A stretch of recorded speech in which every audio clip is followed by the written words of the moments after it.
Hello, this is Colin Thompson, and again, I first want to say, wherever you are, I hope you and your family are staying safe during the COVID outbreak. In today's video, this is another video in our COVID Coaches series where we look to provide tips and insights from our experiences dealing with the coronavirus outbreak in our cities. In today's video, we touch on a very sensitive topic. We're looking to help advise you on how to make sure that you do not lose your spouse or relationship during this time period. It's a very timely topic. In China here, we just learned that as we head to the end of our outbreak period, a lot of families, a lot of relationships are ending. And primarily this is due to the fact that they were not able to maintain the proper environment during the homestay. So today we're going to have Alexa Camus, who is a relationship coach, psychotherapist, and psychoanalyst, and she will give some good tips on how to maintain your relationship during this time. And a couple things here. We know that regardless whether you have a great relationship or one that can use some improvement, during this time of home confinement, there's going to be some tension. So we hope these tips really help you to maintain or leave the outbreak period just how you came in. What I mean by that is, if your relationship already has some cracks in it, we want you to leave here or leave the period with those same cracks. We don't want those cracks to turn into, to open up and a relationship to be doomed. At the same time, we are not advising you on how to fix your relationship. We just want to make sure that during this time you're able to maintain. All right, guys, I hope you have a great experience in today's topic. This topic is what we call how to avoid the corona divorce. Hope it works. So Alexa, welcome to our COVID coaches session. I'm very glad to have you on this video. We're going to get I hope we get some great information on you on how we can maintain our relationships. Everybody, hello, I'm Colin Thompson. I'm a life coach here in Shanghai. Alexa also coach, well, she's much larger than just a coach, and she'll explain that to you in a moment, also here in Shanghai. And today's message is, as I like Alexa's title, attention, COVID-19 affects not only your health, but also your marriage.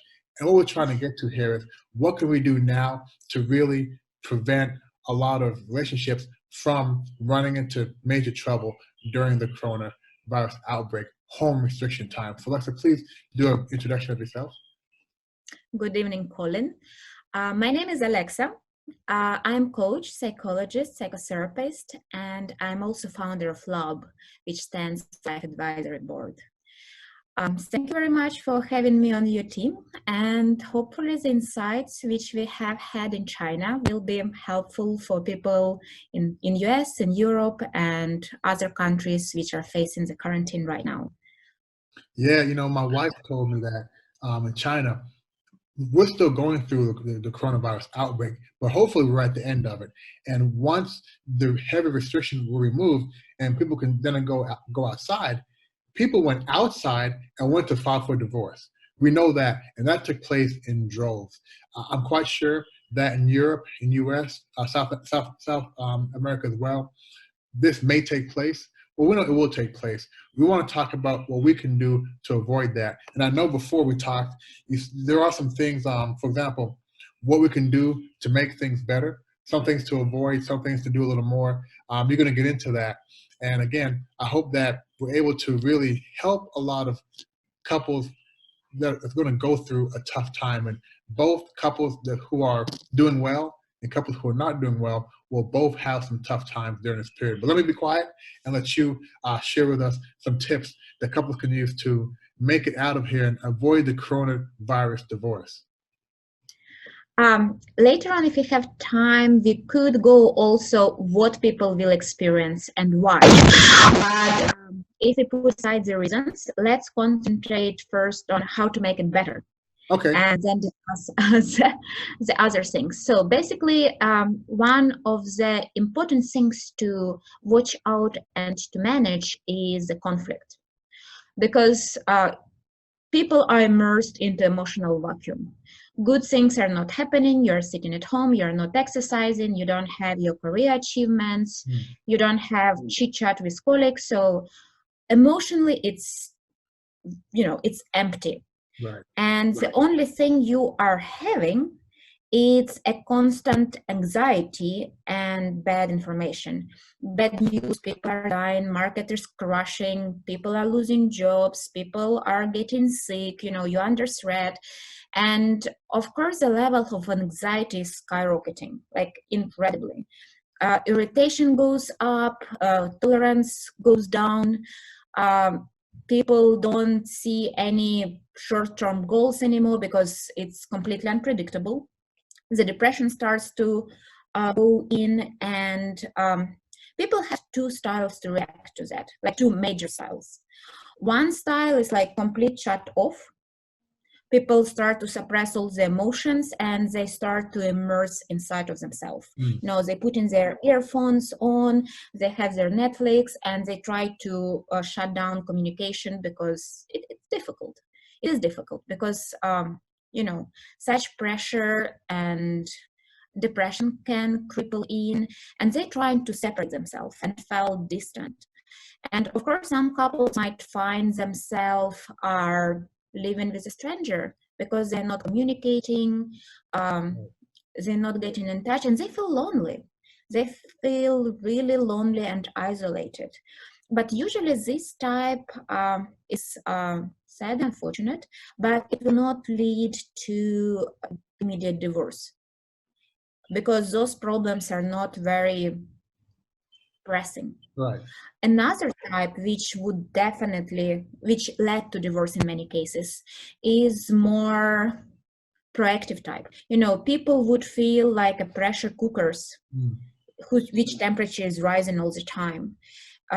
And those bad news, they increase in the level of anxiety and negative emotions, right. And the smallest thing will trigger everything. The anger, the irritation, the lack of patience, the frustration.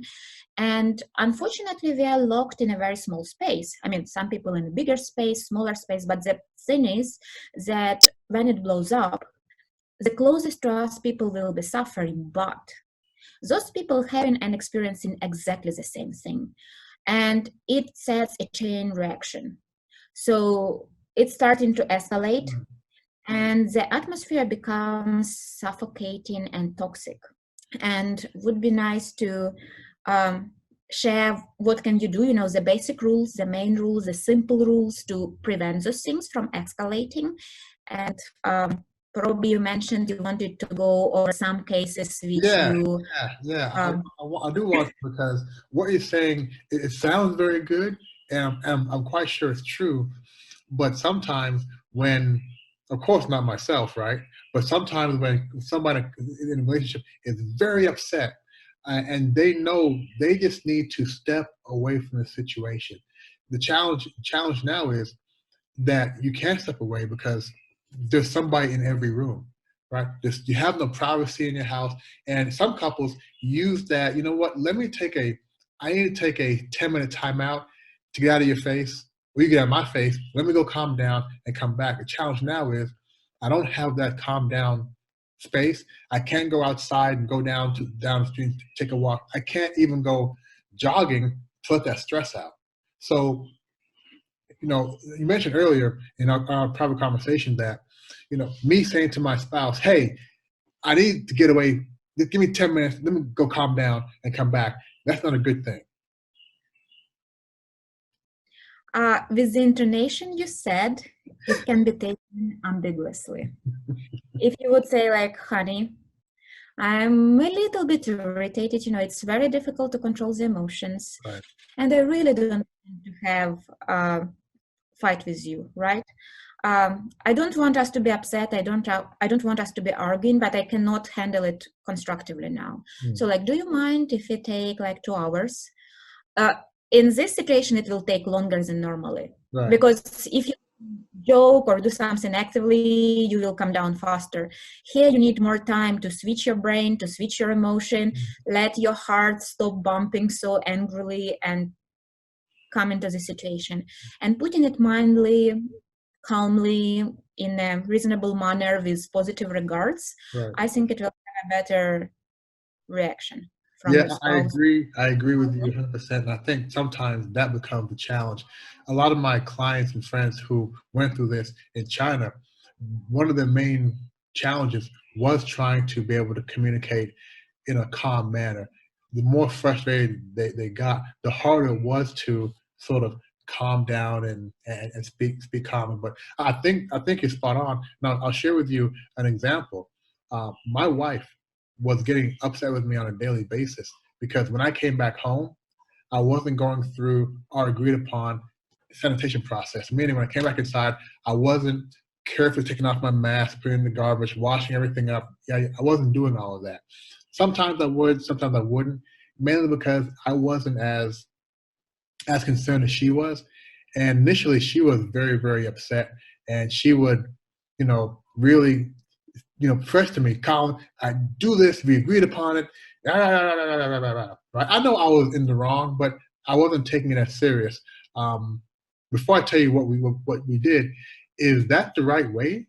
Not that the right way, but how would you recommend resolving that sort of conflict? Because again, it was causing issue.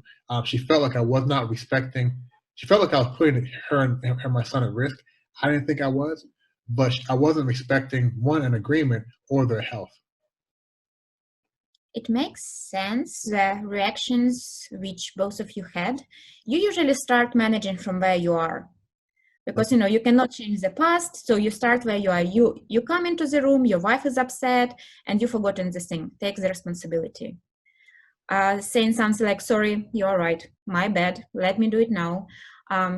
Thank you very much for taking care of our family safety. Right. And after it's done, you can admit like, sorry, like, thank you for a reminder, but I really would appreciate if you raise your concern in a slightly calmer manner, right? I'm sorry that I forgot and I take responsibility, but if you could do it without blaming, it probably would be easier for me not to get defensive or aggressive back. Wow. I can imagine me saying to my wife, honey, I know I'm wrong, but you calm down. She wouldn't take Don't miss this information. She wouldn't take that too well. But I can tell you what actually worked. And it goes back to what you were saying on the first point of being calm and letting the person know how you feel in a calm manner. After my wife, I guess, couldn't take it anymore, I came inside and I didn't do what I was supposed to do. And guys, this was in the early periods. After I'm doing what I'm supposed to do now. So in the early days, I wasn't doing it. And she said, honey, I feel that you don't care about the fact you're putting our child and our family's health at risk. You don't know what you're coming back inside the house with. If you get sick, and you're our father, our husband, if you get sick, what do we do? If you get sick, how do we take care of you if we can't go near you? How are you sure you're not going to get us sick? And by her saying it like that, that was the last time I didn't do the full process, because I really understood what she was saying. And when she put it into that terms, I had to be the champion for the family. So that definitely worked. So thank you for that. Very wise wife. Say again? You have a very wise wife. You're Yes. smart. I guess you can say she definitely knows how to manage me. What would you recommend a couple does that? Well, can you first address what kind of couple has issues, going to have more issues during this time?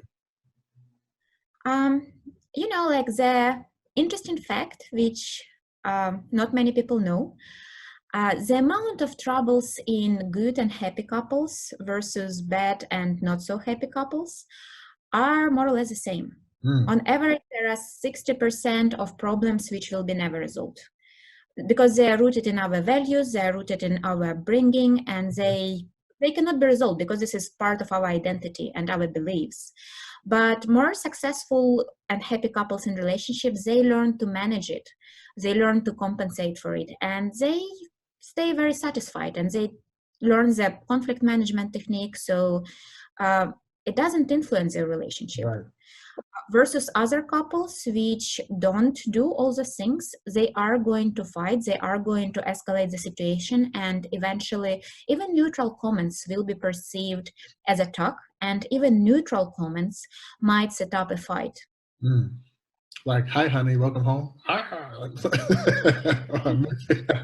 me leave that one alone. That makes sense. Yeah. So another question I have, because I find that there are some couples whom will have a conversation going into the homestay. I call it a homestay. Um, Also, you can call it an extended honeymoon or second honeymoon. I don't like the term lockdown. Lockdown kind of has a negative connotation to it. But some couples are proactive and will have a conversation first, saying, you know what, we're going to go into this new thing, meaning being at home together for a long time with the kids, with the family, with the in-laws. Let's try to maintain. Let's not try to fix during this time. We know we have some issues that have been weighing heavy on us. Now is not the time to address those. Does that make sense? Is it best to try to maintain during this time? Or if you already had some issues, trying to fix those during this time? Well, if your partner is willing to improve these things, you always can use the time to take couple psychotherapy Mm, online. okay. Like this is the perfect timing because you can learn extra technique. You're going to have so much more things to talk about, like in a positive way in Right. most cases, but also in a constructive way, so many things. You are going to become closer. And it's a unique time because you don't have pressing professional issues, business Right. trips, and other things. So it's a good support in a way. So if your partner is willing, using this time to fix the problems, but with professional help, probably extremely smart choice.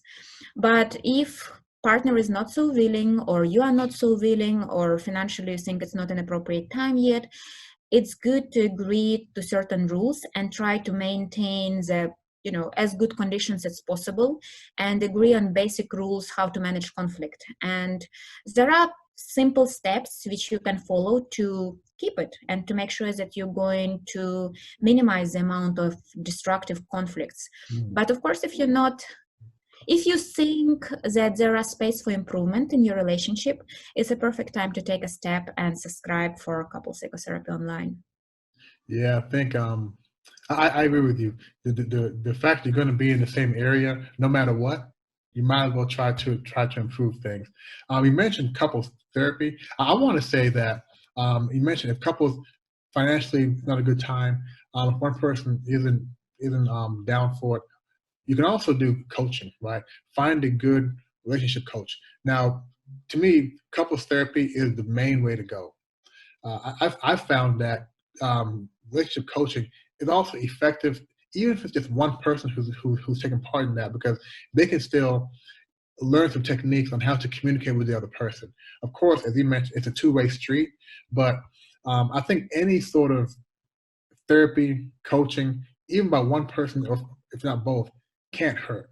What do you think?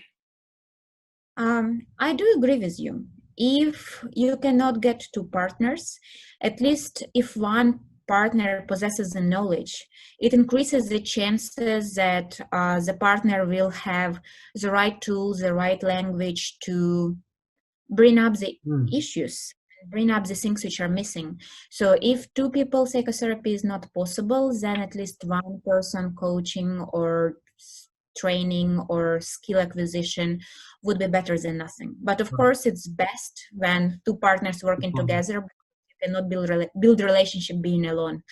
Right. I was imagining some couple I know are very hard headed. And I want to give a piece of advice. Okay. Now let me first state that I am overstepping my skill set and going into your area.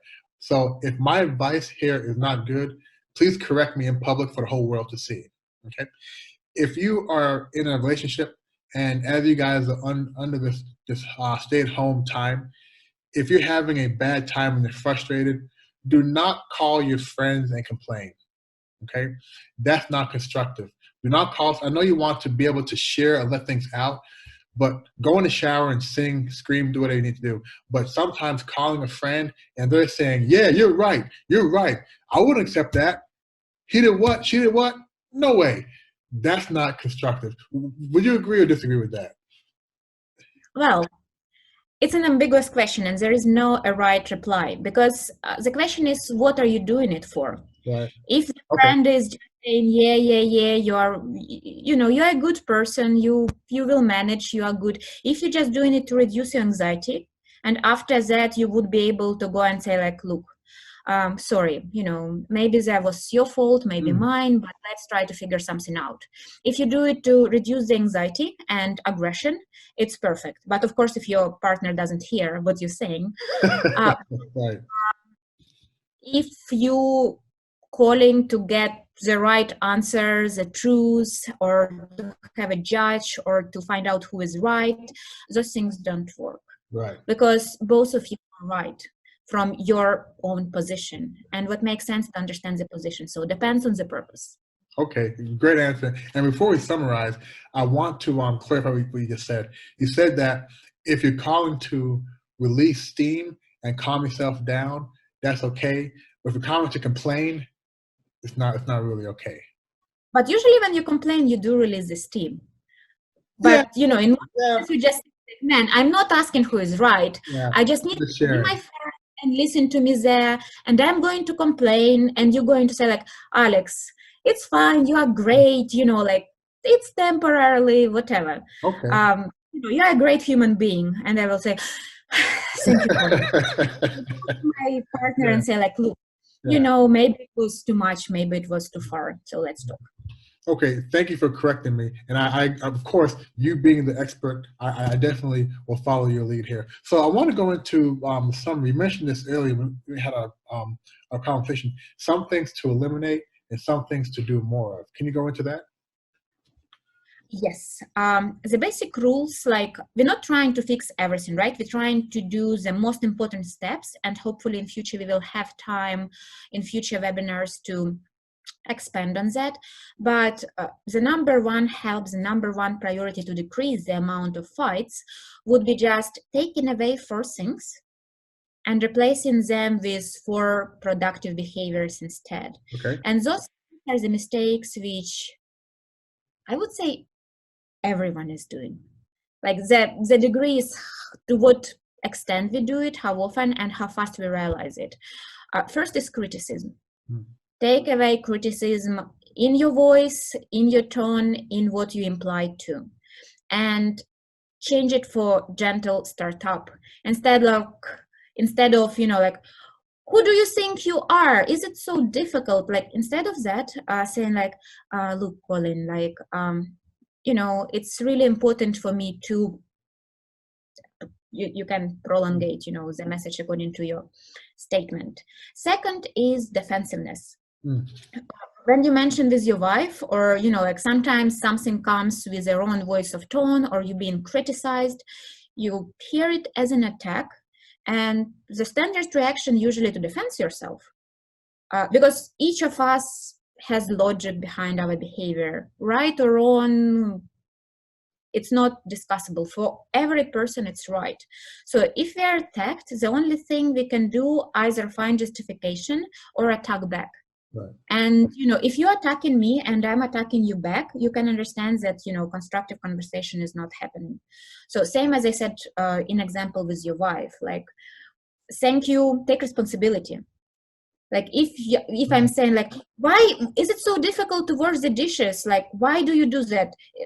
It's 2 minutes. If you would say like, oh, do you think you're perfect? Like, come on, people are that's not gonna help. Who cares about dishes? I care. Is it? And it's a start. Instead of like, oh, sorry, like, you're right, I should have done it. But do you mind, please, to bring it in a different tone for future? Because it's difficult not to be aggressive when you issues like that. Thing number 3 is contempt. Basically looking down at the person and like judging them for doing things wrongly, or thinking wrongly, or bringing up stupid concepts. And the way to go against it, describe your own needs and feelings. Instead of saying like, oh my God, the government is stupid, like, how can you trust them? How can you believe them? Or they're not doing this or that.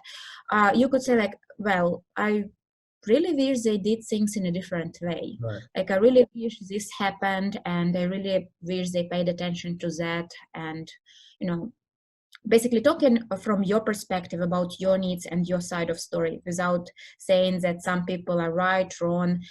Try to avoid to stand that, the universal truth. Right. And you as right one. Give it a doubt. And the last one is stonewalling.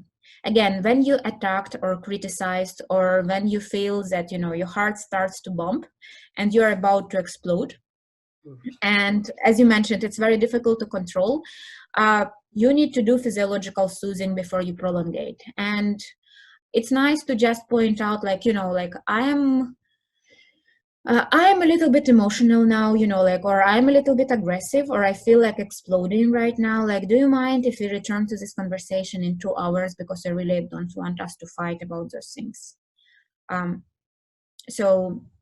setting those rules before the conflict is usually a little bit better. If you will gather your family and discuss, like, look, guys, it's going to be tense, it's going to be a difficult time for us, so let's agree to respect each other, and let's agree, you know, to set some rules. And when you hear that the rules are broken, try to make repair attempts. We're not trying to solve who is right, who is wrong. We're trying to be a family, and we're trying to close and supportive.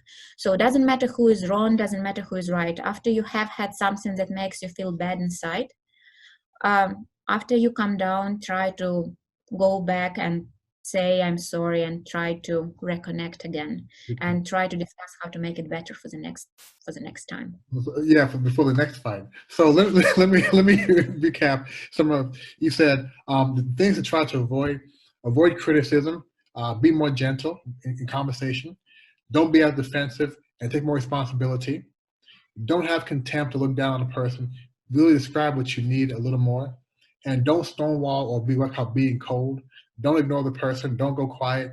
Take a break, breathe, calm down, but then come back and calmly talk about how you feel.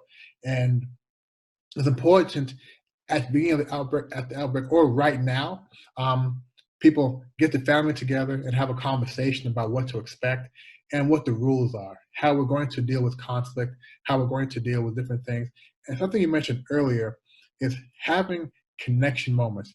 We got to wrap up, but before we wrap up, can you share what that means, having connection moments? Correct. Because currently we're first in the situation where we have less personal space compared to what we used to. And the typical and normal and human way to handle it is try to separate and distance ourselves as much as we can, but to make sure that it's not offensive, that it's not abruptive, that it's not suppressive. Yeah. It's nice to agree on connection points. So we kind of, you agree with the family, like, you know, guys, I need time to work, to rest, to come down, to whatever. Do you mind if, for example, we set up a 7 p.m. Sharp for family dinner? Without phones, you know, just 1 hour, but we're having a conversation, and how to keep it more in depth and more alive and real and deep. Because not many things are happening. We can discuss in the future, but the thing to agree what are your connection rituals and what is the time to connect is important.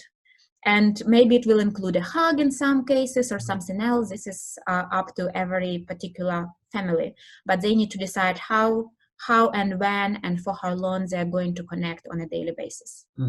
Alex, thank you for your tips, and I to everybody out there, guys.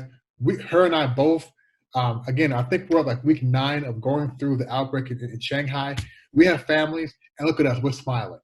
So you can make it out smiling and happy. And a lot of what you talked about, it actually works, right?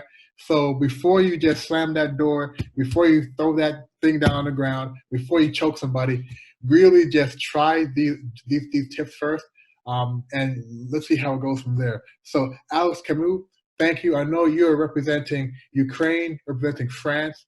Thank you for your input here. And I really like the title of what's going to be our next episode in our COVID coaches. It is, you named it, Family Survival Guide During the COVID-19. My title is How Not to Choke Out Your Family, right?